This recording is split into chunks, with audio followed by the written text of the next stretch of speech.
gonna climb a tree. Watch out. Ah! Well, thank you for coming. I was really worried. I felt like I was Firefly in Fox's Friday Night Death Slot, as we're up against the Geek and Sundry giveaway panel and Batman vs. Robin. I'm like, oh man, is anybody going to show up? And so thank you all for coming. We greatly appreciate that you're here. I'm going to start by introducing our panel. My name is Jeremy Commandeur. I'll be your host/moderator. I put up there that I'm a super backer on Kickstarter. I don't know if it actually means anything, I just made that up. I've backed about 300 Kickstarter campaigns, mostly board games. So I've seen a lot of campaigns done right and a lot of campaigns done poorly. And can hopefully give you some pragmatic advice about that. I'm also a board game designer, and I have 3 different board games coming out in 2015 from 3 different publishers. I chose not to use Kickstarter to publish my games. Next up, we have Chris Castagnetto. If you have come to WonderCon and Comic-Con for a long time, you might recognize him from the Gaia panels, from Gaia Online as DJ Helsing. Chris comes from a video game background and now does board games as well. And he has 2 board games out on the market in print right now. One from Gaia, and we're a partnership with Gaia, and one Who Stole the Cookie, which is my favorite. Brian Henk is the publisher behind Overworld Games. Overworld Games has done 3 successful Kickstarters, each larger than the last, and their game, Good Cop, Bad Cop, was named Best Small Game of the Year by the Dice Tower, and is selling very well in the market afterwards. And then we have Payton Lee. Payton is an indie board game designer, and started small on Kickstarter and built up, and his campaign for Monster Mansion got almost 1,000 backers and 60K. But he had a lot of bumps in the road along the way to get there, and he can offer you some practical advice about what he did right and the lessons he learned along the way. So I'm going to start by asking our panel, because we're kind of evenly divided here, why did you decide to kickstart yourself versus going with a publisher? Chris and I went with publishers, and you guys, well, Brian is a publisher, and you guys kickstarted yourself. So who would like to go first? Brian, so why go with Kickstarter yourself? So we launched our Good Cop, Bad Cop campaign about, what is it now, about a year ago. And that was our first campaign. Nobody knew who we were. We weren't really sure what we wanted to do, but we loved the experience. We loved being creators, interacting with all the backers, and then learning kind of the business side behind it. That it was really at that point that we decided we want to be publishers. So we're building our company, Overworld Games, around Kickstarter. At least right now it's around Kickstarter. Who knows, if that's going to be around in the future? Never know. So, we're going to adapt to how the market changes, but right now it's built around that. So we're interested in doing that, and we want to do it full time. We want this to be our job. It's not now, but it could be, and it will be soon. So we're just trying to figure out kind of how that works. So that's kind of why we went with it. You publish yourself because you think that's the best way it's going to be viable financially long term. Exactly. Yeah. The most money, when a game sells, goes to the publisher. That's at least the not as bad as record labels, but that's true. Yeah. In general, the most is going to go to the publisher. So if you want to do this full time, you either need to be a game designer for a very long time, or hit it big. Maybe design a ticket to ride. Big hit, Chris, so you did the opposite. You decided to go with a publisher and not self-publish yourself. Why did you make that decision? Yeah, I mean, it's a combination of different factors, to be honest. For my first title, which is Frontier Skies, that's a licensed property with Gaia Online, which is the company I was working with at the time. I designed the game, worked on the game over a year in design and playtesting, got it to a point that it was really solid, and then ended up pitching it to a publisher that decided to take on the game and take it to Kickstarter. It kickstarted at about 200% completion. It was about 20 some odd K, I don't remember exactly. But it was a great success. For me, I have a wife, I have a 2-year-old daughter, and not much time. My day job, pays the bills, and gaming design for me is more of a hobby.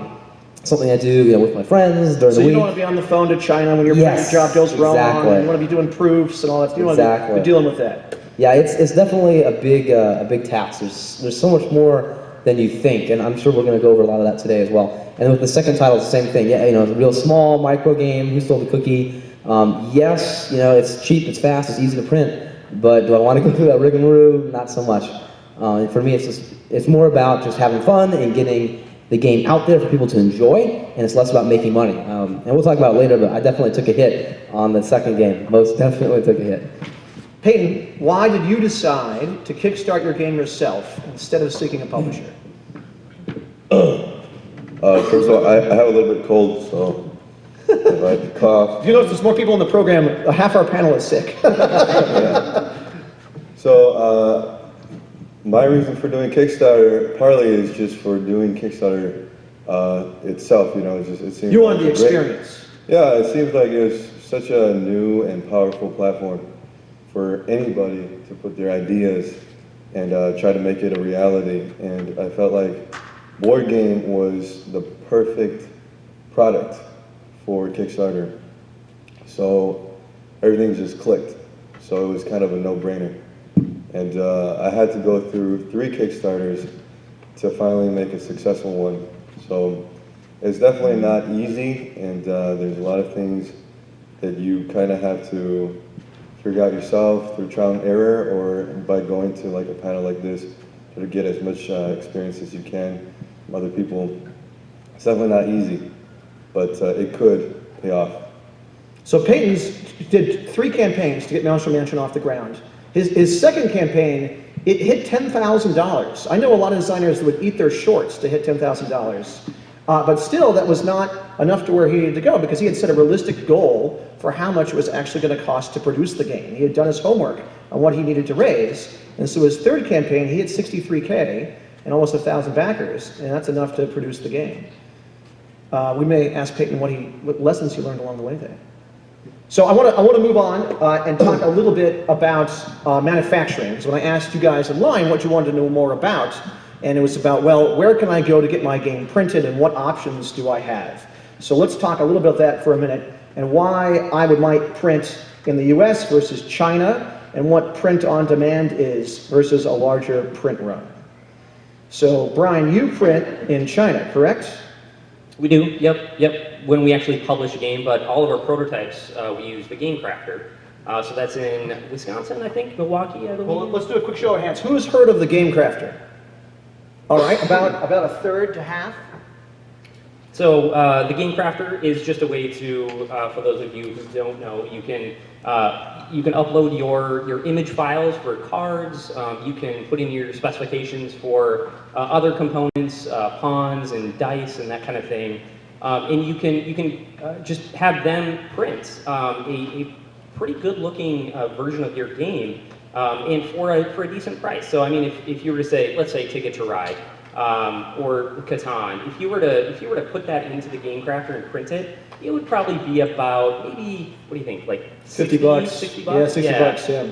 So I mean, it's going to be far more than you'd find it at a retailer. Is there a minimum order on the Game Crafter? No, you just I can get print one which is copy. Great. Yeah, because I'll design a game, or I'll be getting a game, maybe that somebody else designed ready for publishing, and I'll need a nice looking prototype, and so that's who I use to do that.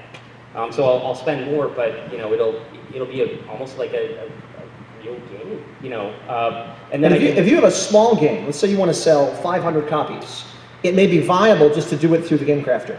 They do fulfillment, so if I do a Kickstarter, they can do my fulfillment for me as well, meaning they'll actually ship out the game. I send them my spreadsheet of my backers, and they'll ship it and print it and do all that labor, all that work for me on the back end.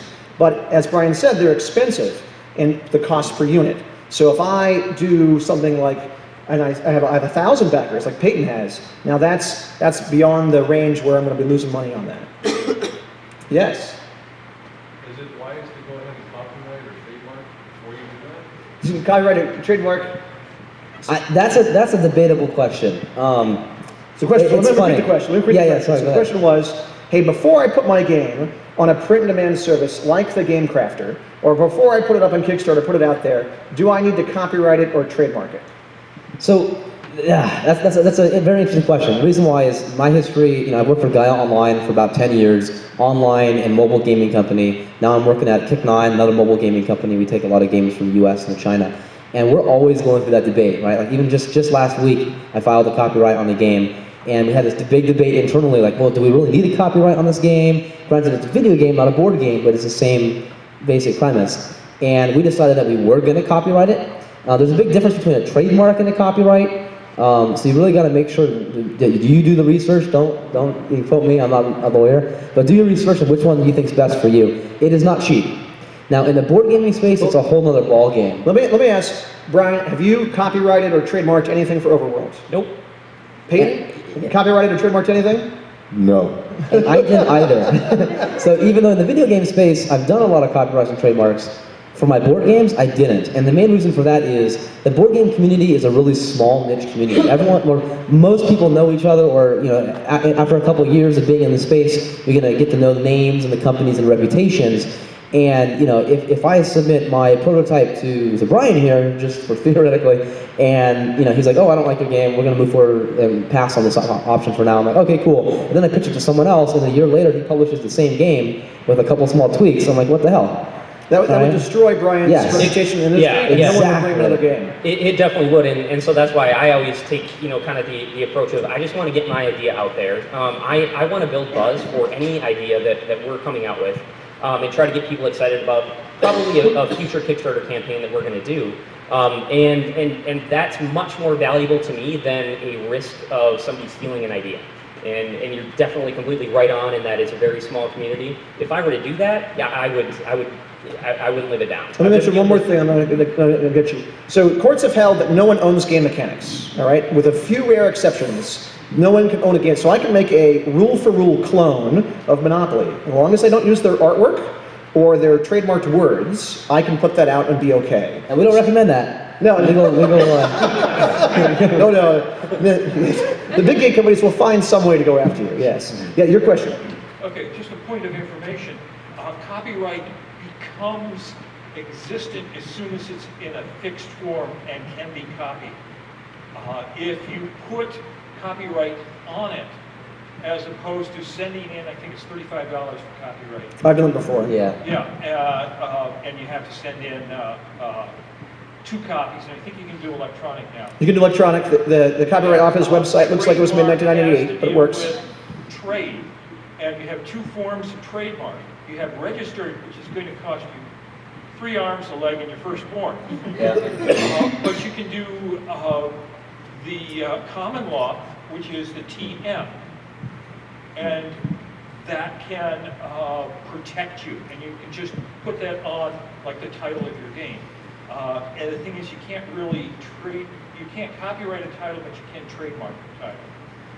And I should point out that we're not lawyers, so don't take anything here. Just go do it without So consulting since a we're not lawyer. lawyers, let's say I want to move up beyond the game crafter level. Okay, so I'm looking for another manufacturing partner. I'm going to print a larger run of my game. Well, real quick, when you say beyond Game Crafter, you're talking beyond prototype or beyond publishing on Game Crafter? So There's a big Game difference. Crafter is best for a small run. I'm printing, 500 copies of my game or less, 200 copies of my game, 100 copies of my game. So now I'm up to printing 1,000 copies of my game. I have 1,000 backers like Payton. And let's say my game is all cards. What are my options? Where else can I go to manufacture my game? So you can manufacture here in the U.S. There's plenty of playing card manufacturers in the U.S. You can. It's going to be more expensive to print them, but you could save enough on shipping so that it actually does make sense. Or you can go to China. So we manufacture all of our games in China. So it's going to be a lot cheaper to actually manufacture it, but then you have to ship it. And so that's usually putting thousands of copies on a boat, waiting for it probably a month, get it through customs, and then ship it to your warehouses, where then it can go out to distributors and retailers. But there's a lot of logistics to get right, and you're going to be spending a lot more time. And time is money. You want to get your game out as quickly as you can, or you're going to lose momentum. So there are downsides to all of the options that you have: print on demand, printing in the U.S. or printing in China, or elsewhere. You can print in Europe too. You can print in Europe. Ludofact is the big printer in Europe. They are also somewhat expensive, but they are very good. The Germans do good print jobs. Liberty Playing Cards is a place that I know a lot of designers have used in the U.S. The guys who printed Cards Against Humanity is Ad Magic. They're also U.S. based, and so they're a U.S. based printer that you could go with. And then they can go, depending on the size of your print run, in the U.S., or they can outsource to China with their partner there. And if I want to print with China, who is the biggest China manufacturer that I would partner with? Well, for board games, that would probably be Panda. Is that what you're getting at? Panda, you got it. So Not the we're- only one, but they are probably the biggest. They're the biggest, yep. And there's pros and cons to using someone like Panda. Panda and AdMagic use a similar methodology of having people who are in the US, who are kind of your reps. And then they partner with manufacturing plants in China. So they have a close relationship with those plants, but you don't have the communication barriers that you might otherwise have if I were to go directly to a plant in China. You talk to the guy who works at Panda, and he Exactly. talks to China on your behalf. Yep. And when you're printing thousands of copies, you need to make sure you get it right. If you have, a millimeter off on your box, that could mean that you can no longer put it in the shipping box that you planned on putting it in. There's a lot of details, finishing on cards, sizes of cards, sizes of chipboard, that kind of thing. It's really important to get it just right. So if there's a communication risk by going, working with somebody whose primary language isn't English, that's a risk that these guys take away for the most part. Panda and AdMagic. What about you, Peyton? What did you do? Payton, yeah. So Panda works primarily as an agent. Yeah. What you're saying? Yeah. But you'd be surprised, there's a lot of people in China who could speak pretty good English, and they'll be able to Skype with you, and you can have direct communication with them.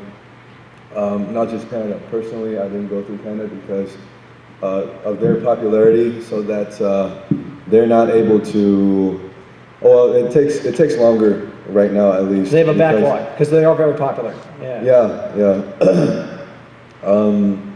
The manufacturer that I'm working with, they also are very good at catering to my specific needs, because for my game I have a lot of custom components, and that's another reason why I went with manufacturing in China, because so much of the little like pieces and toys and stuff is made in China already, so they have the infrastructure ready to make pretty much anything you need in a board game. And For Monster Mansion, what's your total component count? Do you know what the total count is for components off the top of your head? it's in the back. Yeah, Yeah.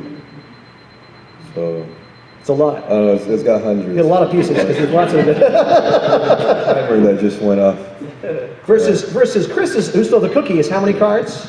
Who Stole the Cookie is, oh man, I think It's a micro game. 18 cards. And both of the games that I, granted I'm not a publisher, but both of the games that I designed were both printed in the US. The first one was Frontier Skies. I went with Game Salute. Everything worked out really great with that campaign, and So you printed in the US, fulfilled they printed in the US, fulfilled in the US. They had a pretty quick turnaround time. Yeah. I mean, that campaign went live about 1.5 to 2 years ago, and it just hit the market exactly a year ago at Gen Con. So it was only about 6 months in between That's the end of yeah. the campaign and the launch But of the title. you had all of your art files done at Gaia ahead of time. Yes. You went to the publisher and said, hey, look at all our Yeah, we're press like, work everything's done. is done. Yeah. Here you go. Well, let me rephrase that actually. Yes, so for the Gaia property, we had all the art done, but we didn't have the cards designed. So it's a real fast-paced card-based game where you're designing an airship. So there's lots of custom cards that have to get fit together in different ways, have to get cut properly, otherwise when you line up the cards, it doesn't look right, because they're building an airship.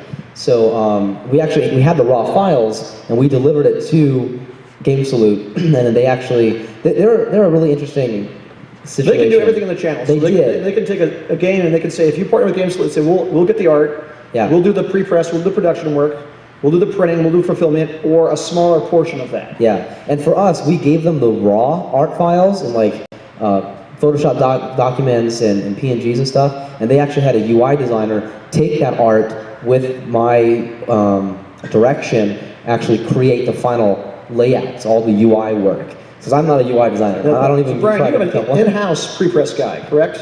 Yeah. So we've actually done it a few different ways. We've had our artists do it, which was a bad idea if they actually aren't graphic designers. We found Definitely. out. An artist and graphic designer are not the same thing. Right. So my partner is pretty good at in that area, so he often does that. But what I wanted to say is that with we've used both AdMagic and Panda, and because I think some of you here are probably newer to Kickstarter, you're considering doing a Kickstarter campaign, I would recommend either of them, Panda or Ad Magic, just because they will really help you along the way. Panda's especially good at that, about really kind of holding your hand and teaching you about how manufacturing works. There is a lot of, there is delay though in it too, because every time you submit an art file, it has to go through their checks first, and then you usually have to proof that. And then it goes to the plant, and they have to do some checks. And there's a day difference between them usually too. So it does add a lot of delays, but they are really good about that. You have kind of another set of eyes on everything that you're doing too. So a little more expensive. They'll take a little longer, but it's a lot safer if you're kind of new to it. And there's a million different publishers here in the U.S. and Canada and China too. Even in Canada, kind of like what Payton was saying. I work for a Chinese video game company, and I've never had any issues with China. With getting people to speak the same language. So if that's something that you're thinking, you're on the fence about, like, well, they're a million miles away, they might not understand me, they might steal my ideas. I mean, I don't quote me on it, but I haven't had any problems like that myself in the video game side of things.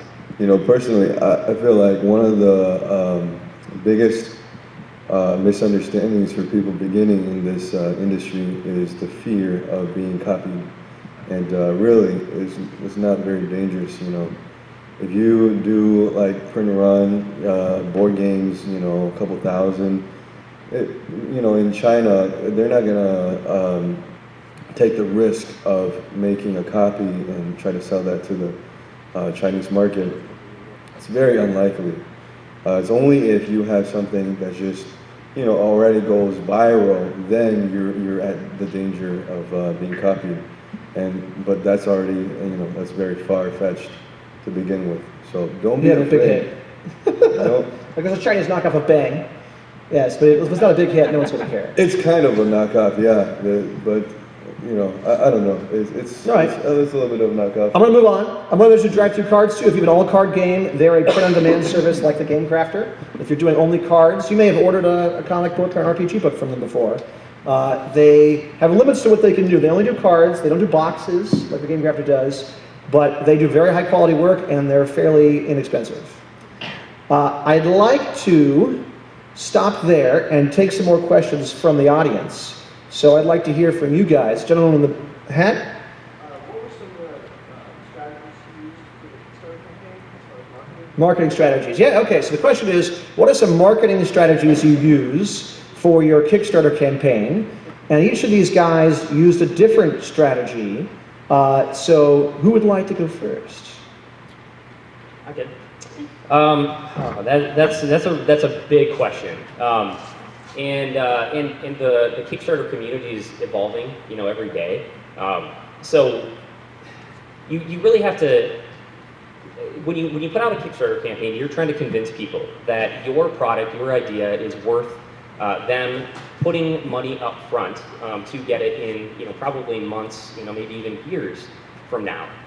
It's all about just convincing them that you know what you're doing, or your idea is good enough that even if you don't, that everybody still wants to kind of be with you throughout the process and learn more about maybe your idea or what you're creating or what your product. Do you send out review copies of your games to reviewers as part of your Kickstarter campaign or prior to it? Yeah, especially Good Cop, Bad Cop. Nobody knew who we were. They still really don't. But at that point, we were absolutely brand new to the industry, and so we knew we created a good game, at least that a lot of people really liked. So we did use a print on demand. We used the Game Crafter, but we could have used drive-through cards too, to create dozens of copies that we sent out to bigger reviewers out there. So people who write articles, people who do YouTube videos, anyone who talks about board games. Because a statement that it's a prototype, right? Yeah, it's a prototype. Just be careful about that. Yeah, it's not a final product. It's not a final product. But the Game Crafter makes your prototype look pretty close, so good that I'm not afraid to send it out there. And where did you find those reviewers? One newer resource, Meeple Mechanic, is the Meeple Mechanic. Yeah, that's a really good one. They it's a newer source, but they list probably 150 different board game reviewers. They say how many Facebook likes they have, how many Twitter followers, and how many YouTube subscribers they have. So it's a really good way to just get a meeple mechanic. The meeple mechanic. Yeah. The meeple mechanic. They maintain a directory of reviewers. Otherwise, I just, you got to pay attention to your community and your audience, and get on Twitter, get on Facebook, and learn who else is out there, and start connecting, and go to these cons and connect with these people. That's where I actually found a lot of people as well. We should say mostly gaming cons, like local gaming cons. You're going to demo the game and teach the game and build your audience that way. So I could go on forever. I'll let these guys. Well, let me ask too. you, how many hours a week do you spend on social media? for Overworlds, work social media. I don't spend that much time on social media. It's important. You need to be out there. You need to be present, because the people who want to connect with you, they might be Facebook people, and they only want to use Facebook to connect with you. So at least have an account out there and spend some time on it and respond to people when they reach out to you until you can't anymore. And same with Twitter, and same with any other social media. Chris, what did you do to promote Frontier Skies? Well, so in terms of marketing. Yeah, so that's a tricky one. So for Frontier Skies, that was one that we did through GameSalute. GameSalute did some banner ads on Board Game Geek. Now, with that being said, from the reports that I saw, wasn't the most successful because there's a million different ad campaigns the conversion rate was low on Board Game Geek. Nothing against it. It might be the perfect fit for your game, but do your research. Make sure that if you do a big ad campaign, whether it be on the Geek or on any other website, especially like a sponsorship with some of these YouTube stars or game players or reviewers, some of them will do a sponsorship like, hey, give me $200. I don't care if I like your game or not. I'll do a big awesome thing about it. That might be worth it for you if their niche fits your niche. So if you have a horror game, like the game I'm working on right now is a horror-based game, whenever that game comes to fruition, I'm definitely not going to be promoting it on the My Little Pony CCG YouTube channel, because that just doesn't make sense. Yes, it's hardcore gaming, and it's hardcore card gaming, just like my game, but the My Little Pony fan base doesn't line up well with the horror fan base. Maybe it does, but research-wise, you got to be smart with your money. I mean, there's not a lot of money to be made in the board gaming space. It's more for fun and enjoyment, unless you're a publisher. I've lost money on on my second campaign, but that's because I didn't care. I'm just like, you know what, I want to have fun with this. I want to buy art beforehand, which was a big mistake. We'll talk about that later. And now I just had to rebuy the art yesterday. Yay, double charge for nothing. Let's come back to that. We'll talk about the biggest mistake. Yeah, we'll get back to that. Sorry. Payton has some useful. Payton, what's your experience with advertising and marketing for your campaign? To summarize, I feel like... We got you. You're there. You're not as loud as me, but you're there.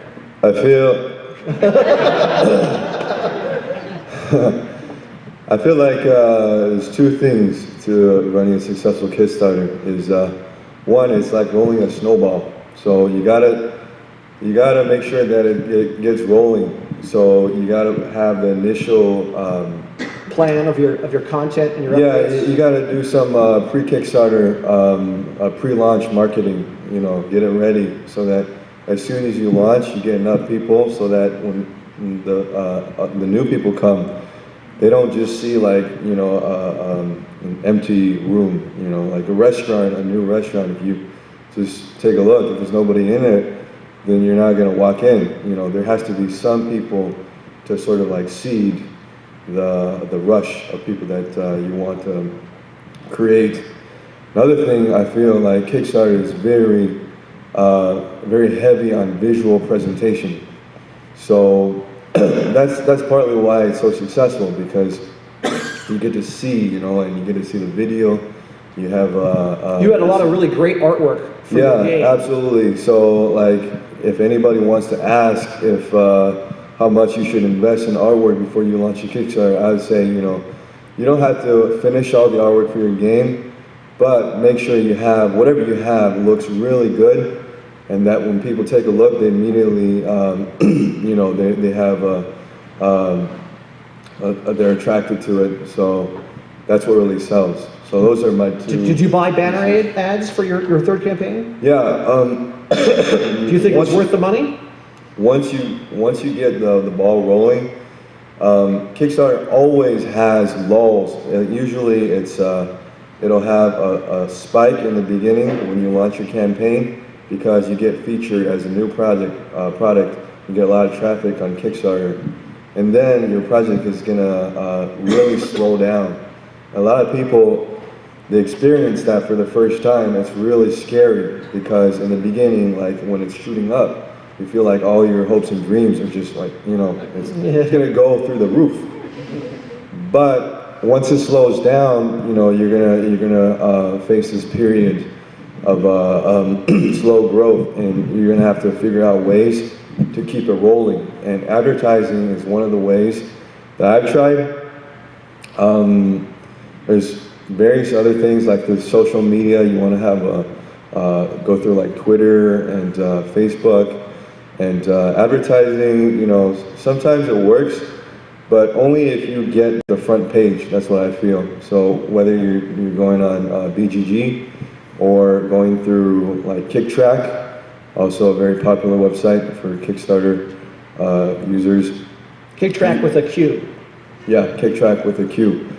You always want to figure out ways to get on the front page. There's ways of doing it, you know, and I feel like if you don't get the front page, you get at least... So if you're not paying for something that's getting to the front page, you feel it's not really worth it to buy those ads. That's my personal opinion. We'll go into it, but Payton had some numbers to back that up, to justify that. He actually did some look at that through this. Chris wants to say something. Yeah, just one more thing about social media. There's a lot you can do to promote your game without money, right? My day job, I'm a community manager. That's what I do all the time. Facebook, Twitter, Google+, depending on your audience, right? Pinterest, Tumblr, I think is a failure, but that's in the video game space. In the board gaming space, it's a whole nother ball game. Tumblr is really popular, right? The same thing with Instagram. Right? Instagram, it's free, it's promotion, it gets your name out there, it builds that buzz. One thing I would always recommend is before launching anything, have a content calendar ready to go. Content is king. Right? There's some awesome free tools out there. One's called Hootsuite, it's alright, not the biggest fan. That's because for me, I don't like crazy UI. I like something that's simple and straightforward. I love Buffer, I would say check that out. One website, you hook up your Google, your Twitter, your Facebook. So with Buffer, I load in things I want to tweet about or put on social media, and it will save it for me at a certain time, and then automatically put it out on multiple networks. And you can do your research to see when is your key user going to be on. Are they going to be on between 3 and 5, Monday through Fridays, and not on the weekends? And you want to schedule your content to go out at that time. And content's everything. So like, if you're doing a game like Monster Mansion, we have all these awesome, cool characters. You know, maybe do a character of the day every other day. Maybe do a tip of the day. Maybe do a behind-the-scenes video on YouTube, right? Why not use YouTube? It's a powerful channel. You know, sure, you might not have 1 million views, but that's okay. It's content. It's good content. And in my opinion, providing content to people will keep them engaged throughout your campaign so that they are excited about it, and 3, 4, 5 weeks later, you know, when the game's about to finish, they're going to be telling their friends, oh dude, it's about to finish, you should check this out. There's this awesome content that I've seen. They're going to share it, and when that person's friend Googles it, or goes to your page, or goes to your Facebook, they're not just going to see one post saying, give me money. They're going to see tons of posts with awesome content, reassuring that your campaign is quality. Brian, do you plan out your updates and stretch goals in advance? Yeah. I mean, you really should. If you're running a Kickstarter campaign, you should plan everything up front. Everything, every update that you're going to send. And yes, things change, you know, throughout the campaign. Sometimes you do have to mix it up a little bit, change your initial strategy. But for the most part, you should have everything planned out from the beginning. I also want to point out that we don't use any advertising at all. We don't advertise on BGG. We don't do it on KickTrack. Kickstarter itself is the best advertising tool, or at least, you know, marketing tool that there is really in tabletop gaming. As far as I'm concerned, it's free. For Kickstarter. Yeah, you're not kickstarting your games. Right. It is. But I mean, since we're building our business primarily around Kickstarter, we use that as our primary marketing. And a lot of how we're building our business is about reducing financial risk. And so we don't want to put any money into overhead costs. You know, a lot of these... your upfront costs to be lower. Yeah. Hootsuite, if you want to use multiple networks, like you have to start, you know, paying a monthly fee for it. And that kind of thing really scares us away. We don't want to pay any money up front because there isn't a whole lot of money in this industry. So you got to find ways to... Let me ask Payton, so I want to sum up. Payton, did you send out review copies for Monster Mansion? My last campaign, I sent out maybe 20 review copies. 20 review copies. So Payton did banner ads, advertising, social media, and review copies. Brian Overwill did review copies, social media, no advertising. And Chris is mostly social media. And did you do review copies for Frontier Skies or no? For Who Stole the Cookie, we only did review copies because that's just no Kickstarter, straight to print. It's a print on demand, whole nother ball game. But we did review copies to a number of different reviewers. For Frontier Skies, I think we did a few review copies, but it was more advertising and social media and leveraging the brand that was associated with the IP. It was a licensed game. It was a licensed game, so that's a whole nother. I want to take the question over here. How long your Kickstarter campaign? Oh, that's a great question. I know they can vary greatly. So the question is, I'm going to repeat the question, how long were your Kickstarter campaigns? So Frontier Skies was how long, Chris? How many 30 days. 30 days. Brian, your most recent one, the expansion for Good Cup, Bad Cup, how many days was that? That was 30, but our first two were 45. 45 days. Payton, the mansion, how long was the mansion on for the third time? It was 40 days. 40 days. Yeah, mainly because I wanted to end it in a very special date, 11/11, November 11th. Yeah, that's the main reason. But Brian, my for your advice- next campaign, you're planning a shorter campaign though, correct? I probably will go a little shorter. I think 3 weeks is a kind of a magic number. It really depends. See, when we were just starting out, we wanted a longer campaign because we wanted to give people a chance to find us. Because we didn't have a huge crowd behind us, we wanted to have an opportunity to go out there, hit the ground at different conventions and tell people about the game, because we knew we get people playing this game, they're going to want to come and back us. And it's funny you mentioned conventions too, because none of us actually mentioned that when we talk about advertising. I think conventions is key, right? Going out to your local conventions, you're probably going to be there anyways, right? Like here, WonderCon, perfect example. You're here having fun, hanging out. What are you going to do after hours? Go to the board game area, play test your games. Yeah, we're going to be play testing our games in the game area. We're going to have a gamer social. You guys are all welcome to come hang out with us, ask us more questions, and play our games. Oh, when and where is that? That's across the way at the Marriott at 8 o'clock in room. It's the primary ballroom there. The primary ballroom. The primary ballroom. It's 7 o'clock. Sorry, 7 o'clock. Herpreneurs. 7 to midnight is the gaming, but we'll be there. We'll be there at 8. Our gaming social is at 8. In there at 8. Yeah. But forgetting us, back to you guys. That's huge, right? Going to that game hall, hanging out, playing with people. For me, for all my titles, even the ones that I've scrapped 4 times more titles than I've made. But I've always played tested them at conventions. Because for me, that's the core audience, right? If I have an anime game, like Frontier Skies, I'm playing it at anime conventions, like Anime Expo and Otakon and Fanime. If I have a big gamer game, like my newest 4 Armies Little War Gaming, I was playtesting that at Comic-Con. And yeah, it's still at Fanime and Anime Expo, because I was there anyways. But why not, right? Have different demographics test your game, because everyone gives you different feedback. If you're just playing that game with your buddies at home, you are definitely not ready to launch your Kickstarter. Because what about the other demographics out there? How is my game going to jive with non-hardcore gamers, with casual gamers, with female gamers, with male-only gamers, right? There's a big difference. There's a huge difference. My second game is a little cookie game. And, it's made it for kids. It's more popular with young adults and teens than it is with little kids. It's because, thankfully I play tested at the anime conventions and I found that out. Yeah, like My Little Pony. I definitely would promote that on My Little Pony. I'm going to cut you off. So the question was, how long should your campaign be? You'll notice Dice Hate Me, who's done a lot of Kickstarter campaigns. Right now they have one on Kickstarter, I think it's like, was it 3 days, 4 days? They have a really short campaign. And I would say, as someone who's backed a lot of Kickstarter campaigns, the trend I notice is shorter campaigns that really pack the content and the updates into that shorter campaigns. Payton was mentioning what we call the Valley of Despair. So when your Kickstarter campaign launches, you have this big pop as it goes live, and the first 48 hours you get a lot of backers, and then it bottoms out, and it's going to stay pretty bottom out, pretty flat, low in the Valley of Despair for a long time, until at the very end where that 48-hour reminder email goes out, and then it picks up again at the end, or people who were kind of waiting to I'll check this out later and see if they hit any stretch goals or how big they go, that they have that last pop at the end. So the shorter campaigns, they minimize that Valley of Despair and they pack their content in. So I notice that is a growing trend. You want to skip the Valley of Despair. It feels bad, yeah. Yes. It feels bad. So I guess I have 2 questions. One that kind of dovetails on that, but I know that this would vary, but what do you think is like the absolute minimum that you would ever set as a goal? Oh, real goals versus fake goals. And then, the second question I have, which you could answer afterwards because it's totally unrelated, but for me, I'm not an artist at all. Like, I know how to make the rules, I got all that, that's great, but when it comes to finding an artist, I'm kind of dry, like outside of like TV and art. I don't really know other resources that so That's me right there. I'm in the same boat as you.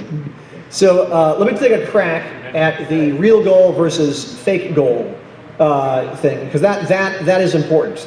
So a lot of Kickstarter campaigns, they set what we call a fake goal.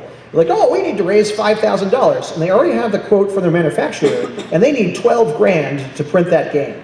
And they don't set that goal because they want to hit the goal and want to put the game out. So that means that regardless of whether they hit enough money to really break even, they're going to print the game anyways. They set a fake goal because sometimes they want that momentum. You know what? Oh, we're funded, now we're going to go for 120% or 200%.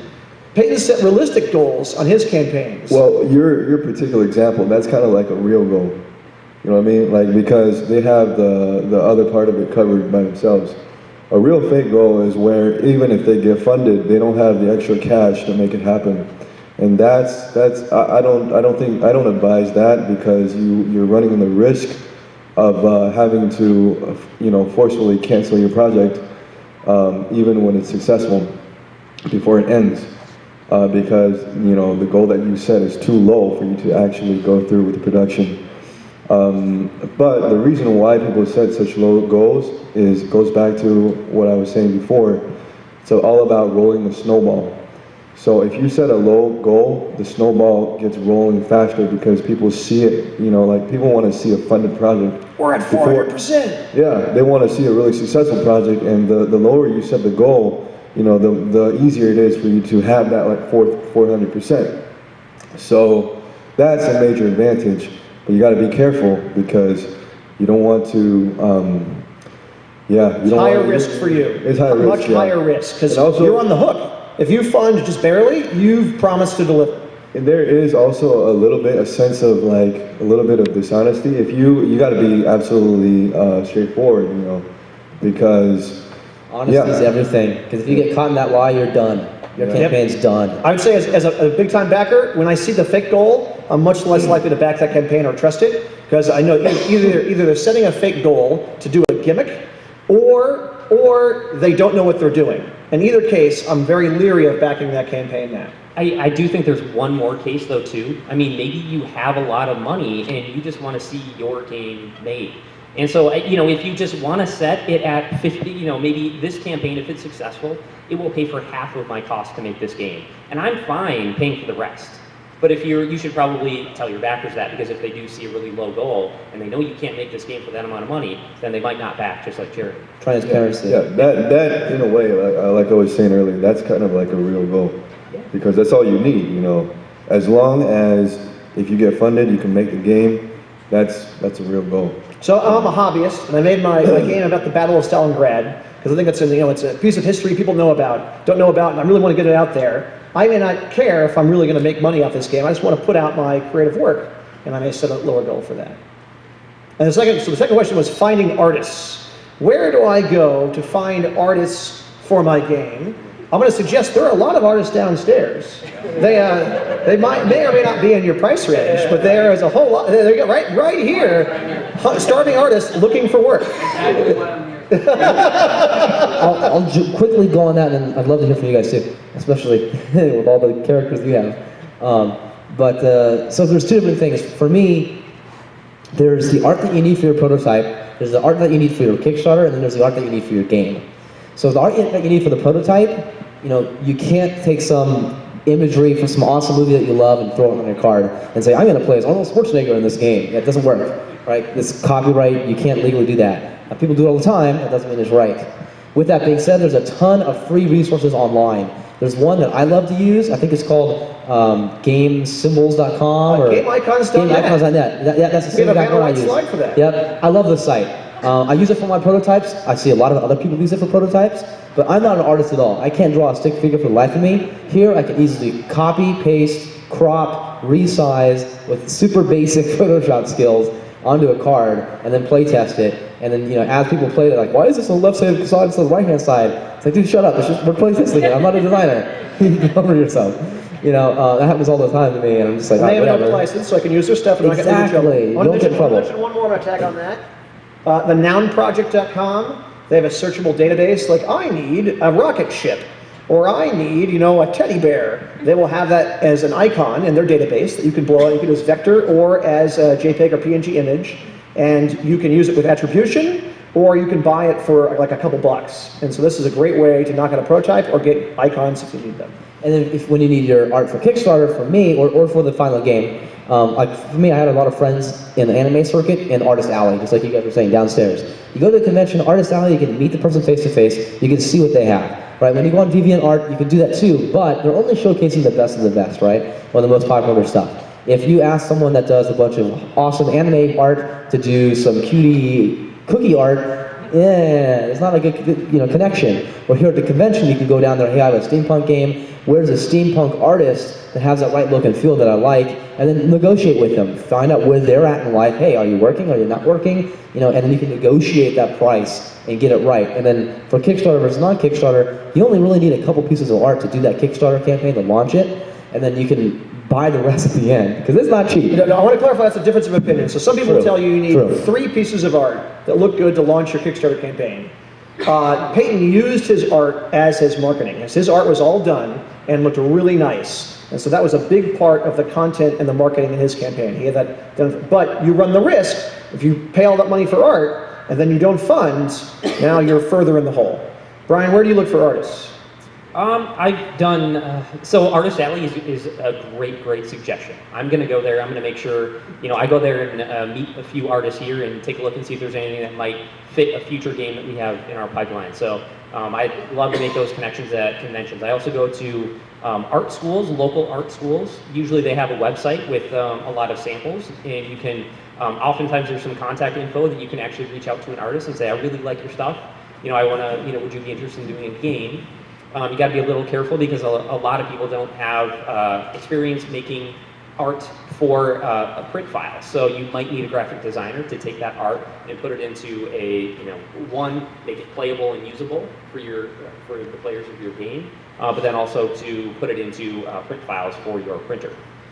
I'll mention that, so Tumblr might be a good source here. I've seen a lot of artists picked up Tumblr. Yeah. And then Comic Book Resources, they have this thing, the best week ever for art this week, and they feature all these different people and link off to it, and that may be a good source if you're looking for artists as well. And DeviantArt actually is a really good option too. You mentioned DeviantArt. That is a really good place to find people. A lot of times they'll even have their prices right there on their page, their profile page. But there are also similar sites to Deviant that are similar, that are just lots of artists who want to show off their work, and then you can contact them, and if you're interested in possibly working with them.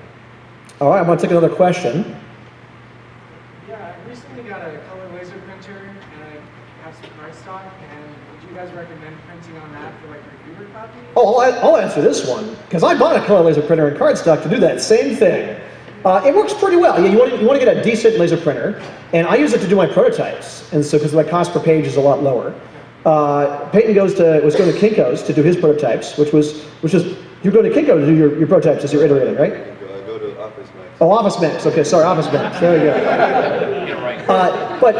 They may have a higher quality printer, and I'm being charged per page. The laser printer may save you money in the long run. It certainly has done me. For the review copies, it depends on the reviewer you're sending it to. So if they know this is a prototype game with temp art, they've done this before, then they're not going to bash you for that. But if it's someone who does not understand that, then that might you have to know who you're sending it to. And actually, I don't know if you're going to save a whole lot of money. I wouldn't. I mean, I do that a lot myself, but that's more just so I can do a play test and then make some changes and then quickly update some files. And then so I'd iterate on my home laser printer. Yeah, I'd pay the game crafter, but really, and I do my review copy. Yeah, if you go to drive-through cards or the game crafter, it's probably going to be the same amount. Plus, it's going to look a lot more professional. And they have nicer price stock. Yeah, you'd be surprised how quickly you run out. There's a question over here I wanted to get. How do you balance campaign tiers versus stretch goals? So I have lots of strong opinions on stretch goals. As the big Kickstarter backer, I hate stretch goals. I don't have much experience in that. For Frontier Skies, we wanted some stretch goals, but I basically told the publisher, look, I don't want to do all this crazy stuff. I just want to, here's the expansion that's made. Let's just give them the expansion. This many cards for this price, this many cards for this price, this many cards for this price. And if they hit this goal, they get everything. Just done. Just 3 levels and that's it. And it worked, but that's for me. I mean, that's a totally different experience. Do you plan your stretch goals in advance? Oh yeah, definitely. So you should have all of your stretch goals planned out. So you should just create a massive spreadsheet or something to project what you think you're going to get, or different possibilities of backers at different levels, because depending on what if people back for, maybe if you put your existing games out there to buy, or if you have a lot of levels that are just huge margin, like $1,000, and you can we'll come over to my house and you can hang out for a weekend. Like people do those crazy reward levels. Speaking of margin, you did a thing where you could put yourself in the game at a certain reward level. Yep, and so that completely changes, how much money you're actually getting to make your game, from each backer. But yeah, you can do. We have be in the game backer levels. There's. And how quickly did that sell out? The first one we did 2. The first one went in 5 minutes, and the second one was a couple hours. And how much did it cost me to put my face in your game? $125. I told them to charge more. So you can. You're asking about how do I tier my stretch goals so that I'm realistic? And you never decide what goes where.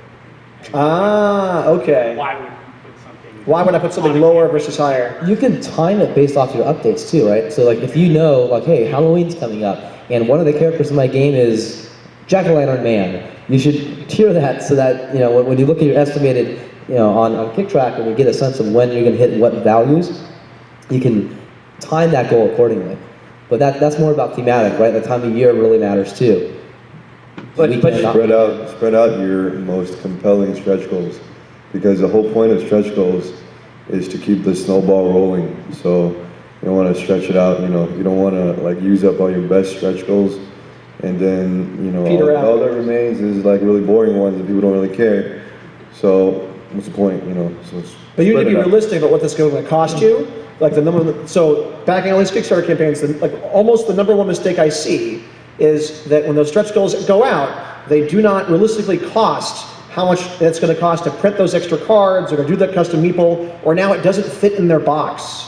So now they need a bigger box. That raises their shipping cost. And suddenly their project is underwater and they're losing money because of the stretch goal. I've seen that over and over again. So know the cost of those stretch goals. And how much those cost, both financially and then also in your schedule, your timeline. The schedule, yeah. So, for example, a big game on Kickstarter, you may have seen, 2 Rooms of the Boom. I know those guys. It's a fun game. They went crazy with their stretch goals, and now it's 2 years later, and they still haven't hit the market because the stretch goals has been stretching their timeline with all these production problems. So they're literally going to fly one of the designers to China to try to resolve them. And that's their solution, because the stretch goals have been killing them so much for all this time. We're almost out of time, so I can take maybe 1 or 2 more questions. Speed round of questions. Let me go back over there. Beyond grant recognition, what are some advantages and disadvantages of Kickstarter? Oh, okay. First is, so other crowdfunding options, I have Indiegogo. The Game Crafter has their crowd sale platform where I can sell directly with them. I'm gonna say that Kickstarter is gonna get you the most eyeballs, right? That's where the traffic is. That is the marketing tool, and that's why lots of people are there. But it's not the only. Anyone want to weigh in on why I might use an alternative? Well, I feel like the Kickstarter has the most established community of board game players, enthusiasts. That's the reason. I don't think the 0.2% I save in fees is going to be worth the change in eyeballs. Although a crowd sale on the Game Crafter, I got to say that's really interesting. Game Crafter is doing this thing where I can upload my files to the Game Crafter, start selling the game in their store, and do a crowdfunding type thing directly through their website and not have to pay the Kickstarter fees or extra layers. And they're kind of still working out how that's going to work, but that's very interesting. If I have a smaller game, that may be very appealing to me to do that. I'd say do your research too, because I mean, Indiegogo has done a lot of 18+ adult stuff that Kickstarter would not accept too. So it depends on your audience. For me, I don't have much experience with Indiegogo, but I know in the video game space, a good partner that I work with, he actually decided not to do Kickstarter and to do Indiegogo because of some of the publisher relations that they have. They got a personal person assigned to their campaign that would help them hold their hand through the campaign. They also got some special deals because of some different startups that are in the area that they work with. So there's a lot of options. I'd say do your research. But for board gaming, Kickstarter. I want to take another question. Let me go to the gentleman all the way in the back. Oh, okay, there we go. That's a good one to end on. So the question was, what disasters and mistakes did you encounter? So let's talk about what's been your biggest mistake or hardest lesson you've learned in this process? I will go first, because I have done this. I've screwed this up. Paying for art. I had a game that I thought that I might self-kickstart myself or self-publish, and I commissioned artwork for that.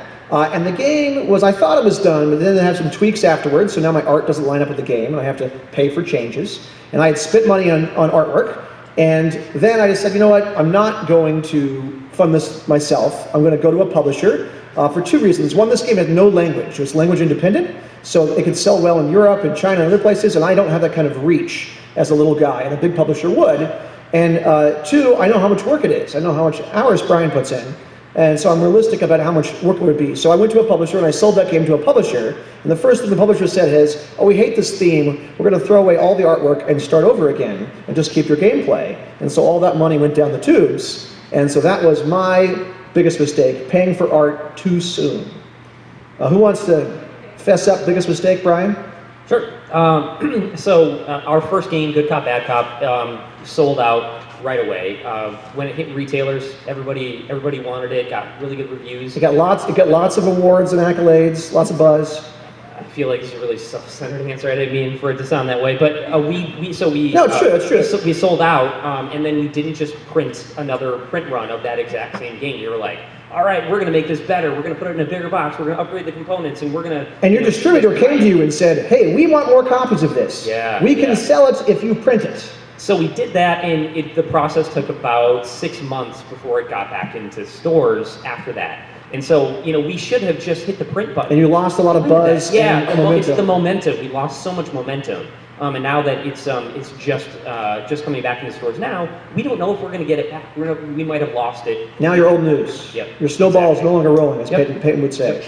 I would say that's a very first world problem. Payton, what's been your biggest mistake or hardest lesson learned? For me, I wanted to mention that for the stretch goal, I feel like stretch goal is a dangerous area that I learned from, because you run the danger of overpromising. It gets very exciting when you see the backer community just like going out of their way to spread the word because of the stretch goals. So it's very easy as a project creator to overpromise. Like for me, my backers, they were asking for 3D miniatures, and I didn't have that as a stretch goal in the beginning, but people were just so insistent. I want minis. I want minis. Yeah. So I kind of like just put it out there, as a really high goal. I didn't think I was going to reach that level, to be honest. But I ended up, reaching it like 2 weeks in. So then I realized I didn't do the proper research, and I went injection molding, through the research. Costs. Yeah, it was just way too expensive, and plus I had a bunch of other stretch goals, which I didn't think were going to be met, which increased the number of characters. So all of that made the cost of creating plastic miniatures exponentially higher. So, it was just horrible. I almost had a mob run, like a riot in my Kickstarter campaign, mid-campaign. You did digital riot. Yeah, I had to, try everything, use all my wits to calm the crowd down and reestablish my integrity as the project creator. That's what really matters, Even though you make a mistake, and it's not intentional, but if you make a promise and then you turn back on your promise, it's never good. You break that trust, so, yeah. Never break any promise. Never promise anything you can't do. That's very good, Brandon. I'm going to cut you off because we're almost out of time. It's very easy to get in that irrational exuberance of stretch goals and go crazy. Plan them out in advance so they don't bite you. Chris, do you want to weigh in really quickly on your biggest mistake? So, biggest mistake for the first title was stretch goals. We thought we were going to hit a certain goal. Towards the end of the campaign, we're like, oh shoot, we're just shy of that. And I really needed those last few cards to come out for the game to be properly balanced. So we're like, all right, let's redo it. We're going to have a lower stretch goal for everything in the game. And thankfully that hit like the day or two before it ended. So I'm like, oh God, it's good. The game is balanced. It's like I hate to release a game that's missing this whole component. So once again, playing the stretch goals. And for Who Sold the Cookie art, Paid for art up front. Yeah, I paid a bunch of art up front. How much did you pay for art? It was like $250. And so the MSRP in this game is $6. Yeah. How much have you made in total from this I game? made about $200. So about $100 in the hole. And to make it worse, just the other day, I'm having another publisher take on the game. I can't share who yet, but I just had to pay even more money out of pocket to redo the art again. So I'm like doubled up on my art payment, which is just, oh gosh. All right, so I got to wrap up because I want to be respectful of time so they can clean up the room and set it for tomorrow.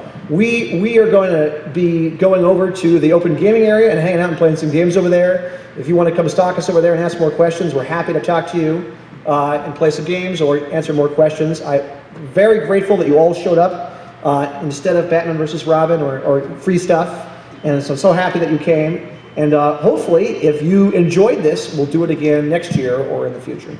And also, if you guys want to get a replay of this, Oh yeah. So you can you can go to theforbiddenlimb.com. Jeremy and I do a podcast and vidcast about the business side of the industry. So we're going to put this up on that YouTube channel. So We noticed a lot of people making the same mistakes at Kickstarter over and over again. So this is not, hey, here's how to design games. This is not game mechanics. This is the business side. Why would I print in China versus USA? What is RGB versus CMYK? Where do I go to hire an artist? Those kinds of questions. It's the business side of board games, and that's what we're trying to answer for you. Brian's taping it right now, and we'll put the panel up as part of that. but thank you guys again for coming out, you guys. Give yourselves a round of applause. thanks for coming. We wouldn't be here if it wasn't for you.